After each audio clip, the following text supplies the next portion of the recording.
Sepakat 4 mazhab Ahlus Sunnah wal Jamaah. Pertama, mazhab Hanafi meninggal tahun 150 Hijrah. Kedua, mazhab Maliki meninggal tahun 179 Hijrah. Ketiga, mazhab Syafi'i meninggal 204 Hijrah. Keempat, mazhab Hambali meninggal 241 Hijrah. Inilah Ahlus Sunnah wal Jamaah. Bahwa sholat yang lama dulu tertinggal, kalau sekarang hijrah dan taubat, maka mesti diganti, diqadha. Tidak ada ikhtilaf. Kalau ada ustadz yang ceramah, taubat ya taubat aja, yang lalu biarlah berlalu, jangan diulang lagi, cukup dengan istighfar. Itu bukan pendapat 4 mazhab, tapi dia ambil pendapat Imam Ibnu Taimiyah. Kata Imam Ibnu Taimiyah, nggak perlu qadha, istighfar aja selesai. Astaghfirullah, selesai. Rabbal baraya, selesai. Saya tidak setuju dengan itu. Maka saya selalu menyampaikan, saya pegang ikut 4 mazhab, sholat yang tinggal wajib diqadha. Nah, teknisnya gimana? Selesai sholat isya tadi, zikir, doa, ba'diyah. Selesai ba'diyah, laksanakan 1 qadha isya. Niatnya di mana? Niat di dalam. Allahu Akbar. Saya kalau nggak dilafalkan rasanya nggak sreg, Pak Ustaz. Oke, lafalkan. Usolli fardal isya 4 rakaatin qadhaan. Qadhaan, bukan qoboan. Usolli fardal isya 4 rakaatin qadhaan lillahi ta'ala. Tapi jangan kuat-kuat, nanti ketahuan. Allahu Akbar. Besok subuh gitu lagi. Usolli fardhas subhi rak'ataini qadhaan. Tapi kalau bisa jangan di masjid, nanti menimbulkan fitnah. Nanti kawan berbisik, setelah subuh kan nggak ada ba'diyah. Iya, itu kenapa? Nampaknya ISIS. Menimbulkan fitnah. Tangkap anti NKRI ini, tangkap. Jangan. Nah, setelah itu habis duha. Bagus, sholat subuh itu qadhanya setelah masuk waktu duha, bagus. Lalu kemudian zuhur, gitu juga zuhur. Berapa lama Pak Ustadz? Ya hitung sendiri. Mulai taubat kapan? Baru sekitar 4 tahun Pak Ustadz. Umur sekarang berapa? 44. Berarti akil balik 10, 30 tahun ganti. Hitung 2017 berarti 2027, 2037, 2047. Sulit sekali Islam itu. Enggak sulit. Apa sulitnya? Itu kan simple, sederhana. Coba tanya dokter, berapa energi yang dihilangkan dengan sholat 4 rakaat dengan orang lari-lari atau jogging atau nonton band? Itu berapa energi yang dihilangkan? Cuman kenapa berat? Setannya. Dan setan nggak usah disalahkan, itu memang sudah SOP dia. Ini orang banyak nyalahkan setan. Setan. Kadang kita kasihan juga nengok setan nih. Dia sebetulnya nggak terlalu salah. Bahkan mungkin setan nggak menggoda kita. Kita aja yang terlalu GR digoda setan. Oleh sebab itu maka laksanakan. Nah, ini tentang masalah qadha. Baik dilaksanakan. Gimana Pak Ustadz kalau meninggal? Baru qadha 2 tahun meninggal. Mudah-mudahan Allah. Ana inda husni dhanni abdi bi. Aku menurut prasangka hambaku kepadaku. Puasa yang tinggal qadha. Ustadz Somad memangnya pernah ninggalin puasa? Pernah. Ustadz dulu preman, saya enggak preman. Ninggalin puasa kan enggak mesti jadi preman. Saya dulu enggak preman, cuman datang teman bawa soto Medan. Mat. Iya juga. Sekarang baru ingat, saya ganti dah.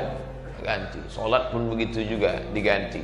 Kalau ragu Pak Ustadz antara 15 hari dengan 10, pakai yang 15. Maka yang 10 lunas, sisanya jadi amal sunnah. Sholat saya ragu Pak Ustadz antara 12 tahun atau 32 tahun. Itu bukan ragu, salah ngitung itu. Maka ganti perhitungan terbanyak. Setelah itu minta, lebih baik merasa diri berdosa daripada merasa diri penghuni sorga. Kalau kita merasa diri kita berdosa, kita akan meleleh air mata, dan merasa tak layak masuk surga. Tapi kalau sudah merasa penghuni surga, orang lain semuanya penghuni neraka. Neraka. Surga yang luas itu isinya cuma 3. Dia, istrinya, sama gurunya. Lain masuk neraka. Ilahi lastu lil firdausi ahla. Ya Allah, aku tak layak masuk surga. Wala aqwa ala naril jahimi. Tapi aku juga enggak kuat masuk neraka. Nah, ini kan membingungkan ini. Mau masuk surga, kamu masuk surga ya?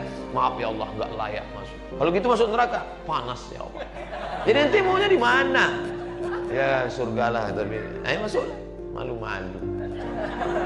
Nah, ini tentang masalah kita merasa diri kita ini banyak dosa. Kalau ngelihat anak kecil, oh anakku anak kecil, engkau belum ada dosa, aku sudah bergelimang dosa. Kalau saya ngelihat bapak yang sudah tua, bapak sudah tua, aku belum tentu umurku sampai seperti bapak. Ngelihat orang kafir, ente kafir, tapi kalau ente dapat hidayah, masuk Islam, maka amal ente diulang dari nol, bersih. Di dunia ini yang amalnya diulang dari 0, 2. Pertama mu'alaf, yang kedua pegawai Pertamina. Ulang dari 0 ya Pak. Oleh sebab itu maka bersyukurlah kita, tapi jangan merasa diri kita ini suci. Wallahu a'lam bishawab.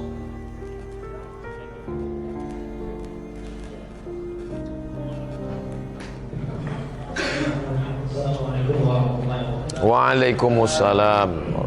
Ustaz, sebenarnya untuk pembayaran pada puasa, misalkan orang tua kurang lebih 100 barang puasa, bayar fidyahnya itu langsung 100 atau sehari untuk bayar makannya, dan juga apa harus ke fakir miskin aja atau bisa pilih. Dan yang kedua, saya pernah dengar tentang fadilah kayak Ramadan ya, kayak malam pertama ini, malam kedua ini, itu dari mana dan apakah itu bersumber dari Rasul atau cuma ijtihad daripada ulama? Baik. Kalau orang tua kita tidak puasa karena musafir, dia sehat tapi dia musafir, ninggal dia, maka puasa yang tinggal itu tidak dibayarkan fidyah, tapi diqadhakan, digantikan oleh anak-anaknya. Hadisnya sahih, man mata, siapa yang meninggal, wa alaihi siyamun, punya utang puasa, shoma anhu waliyuhu, ahli warisnya melaksanakan puasa untuknya, lalu hadiahnya ke almarhum. Tapi kalau dia tua renta, umur 80, nggak bisa lagi puasa, 3 tahun berturut-turut Pak Ustadz, 30, 90, maka dibayarkan fidyah. Apakah 1 hari 1 fakir miskin, 1 hari 1 fakir miskin, atau dikumpul 90 hari kasih ke 1 fakir miskin? Boleh 90 fakir miskin.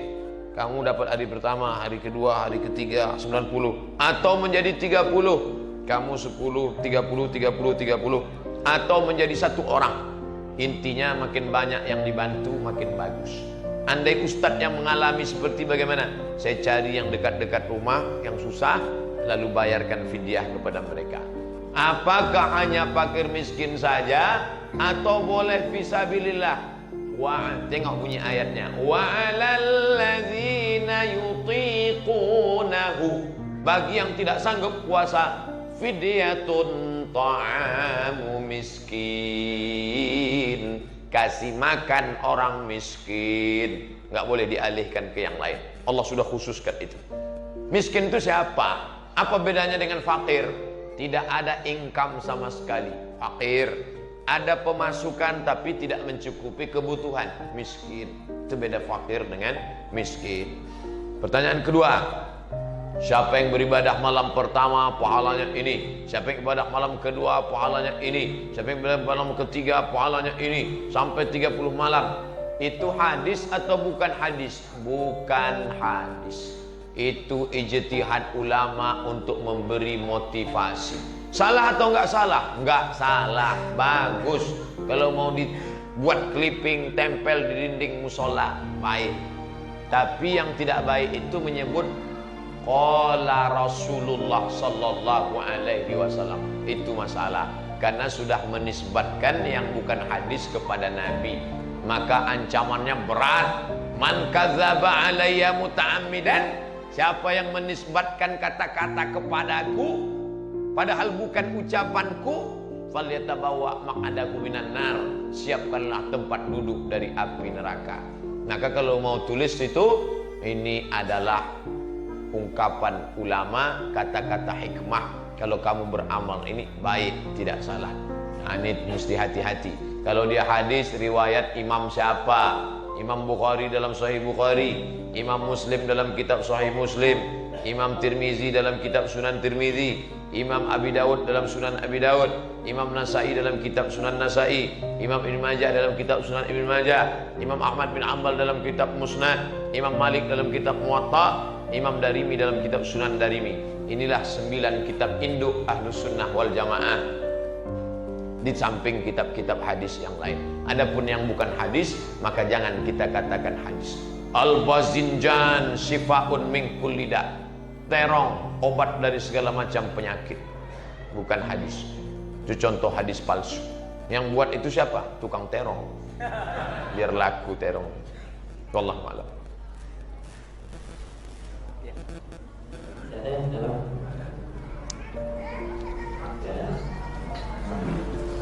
Selanjutnya saya bacakan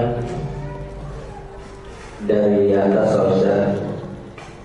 Pak Ustaz, saya mau nanya dan semoga Pak Ustaz tetap sehat, amin, umur serta istiqomah. Amin ya Rabbal. Saya mau sholat yang orang tapi habis jamaah sholat subuh pulang tapi terus tetap wirid dan baca Al-Quran.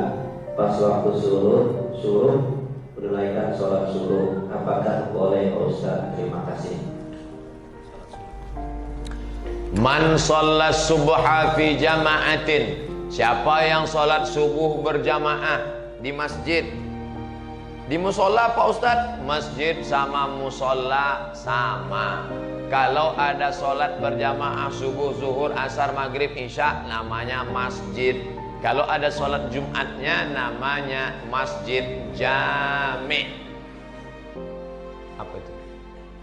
Kalau ada sholat Jumatnya masjid jami', kalau nggak ada Jumatnya masjid saja. Maka sholat di musola ini pahalanya sama dengan di masjid. Berada di sini sama dengan i'tikaf di masjid, dapat pahala 27. Karena di Makkah, di Madinah, di Mesir tidak ada musola. Itu istilah kita musola surau langgar. Di negeri Melayu, Malaysia, Kuala Lumpur, surau. Di tempat saya surau. Kalau di Jawa langgar. Makanya orang Jawa di langgar tak mati. Makanya kalau masuk surau langgar tetap usolli sunnata tahiyatal masjid. Jangan usolli sunnata tahiyatal langgar. Usolli sunnata tahiyatal surau. Nah, ini tentang masalah musola dengan masjid. Oke, saya lanjutkan hadisnya. Man sholat subha fi jama'atin, siapa yang sholat subuh berjamaah, summa qa'ada yadhkurullah, duduk berzikir mengingat Allah. Habis sholat subuh jangan keluar, duduk zikir terus hatta tatlu asyams, sampai terbit matahari. Summa yusalli rak'ataini, sholat sunat 2 rakaat. Syaratnya 3. Sholat subuh berjamaah, duduk berzikir mengingat Allah sampai terbit matahari. Diperkirakan sekarang lebih kurang dari azan ke terbit matahari 90 menit. 1,5 jam dia duduk. Sedikit itu. 90 menit lama tuh Pak Ustadz. Real Madrid Barcelona, Mahabharata, Utaran, Abad Kejayaan. Anda belum was-was sebelum nonton was-was. Kenapa nggak lama? Oleh sebab itu maka sholat subuh berjamaah, duduk berzikir mengingat Allah sampai terbit matahari, sholat sunat 2 rakaat. Usolli sunnatal isyraq raka'ataini lillahi ta'ala. Bagi yang tidak pakai usolli, dalam hati saja. Allahu Akbar, iftitah, Fatihah, ayat. Rakaat kedua, ayatnya bebas. Maksud bebas itu pilihlah. Bukan berarti waladhdallin, amin, bebas. Setelah itu salam, maka dia dapat pahala. Apa balasannya? Kanat lahu ka ajri hajjatin wa umrah, dapat pahala seperti haji dan umrah. Tamah, sempurna. Hadis riwayat At-Tirmidzi. Status hadis hadisun hasan, sahih, hasan, dhaif, maudhu, layak dijadikan sebagai dalil untuk beramal. Di bulan Ramadan nanti banyak waktu kosong, solat subuh berjamaah, duduk berzikir dengan Allah. Kalau nggak bisa tiap hari karena khawatir macet, hari Sabtu, hari Ahad paling tidak bisa 8 kali solat sunat Isyraq. Kalau Bapak Ibu ikuti streaming di Pekanbaru setiap subuh Sabtu, selalunya saya sampaikan kita akan kajian sampai pukul 6.30. Selesai itu kita salat sunat Isyraq 2 rakaat. Setelah itu baru lanjut tanya jawab. Karena kami biasanya salat sunat Isyraq 2 rakaat. Wallah.